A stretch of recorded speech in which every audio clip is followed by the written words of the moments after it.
À l'issue d'une réunion à New York jeudi soir, les chefs d'État d'Afrique de l'Ouest ont décidé de prendre des sanctions progressives contre le pouvoir militaire en Guinée.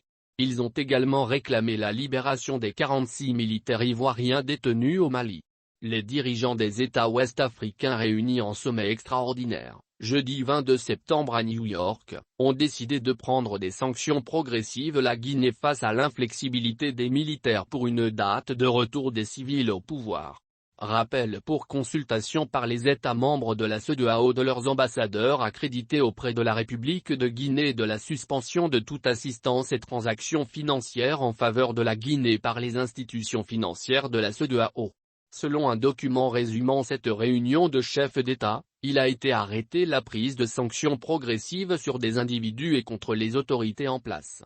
Très rapidement, le président en exercice de la CEDEAO et le président de la commission de la CEDEAO vont établir une liste de personnes à sanctionner et, de manière graduelle, appliquer ces sanctions, selon ce texte confirmé par plusieurs participants.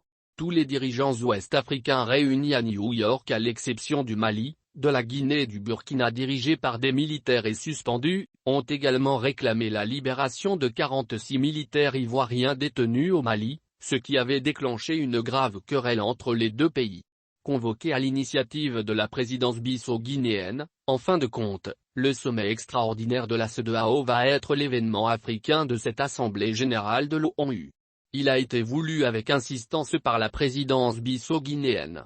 À l'agenda, selon le président de la Guinée-Bissau Umaro Sissoko Embalo, le réexamen de la situation en Guinée et au Mali, source de tension entre l'organisation régionale et les deux capitales. Ce sommet a été l'occasion pour l'ancien président béninois Thomas Boni Yayi, médiateur de la CEDEAO, de briefer les chefs d'État sur sa récente mission à Conakry. Fin août, celui-ci a listé les points d'accord et de désaccord avec les autorités de la transition guinéenne et faire des recommandations à Conakry et aux États membres. Le désaccord majeur porte sur la durée de la transition. Pour le président Embalo, les 24 mois convenus ne sont pas négociables.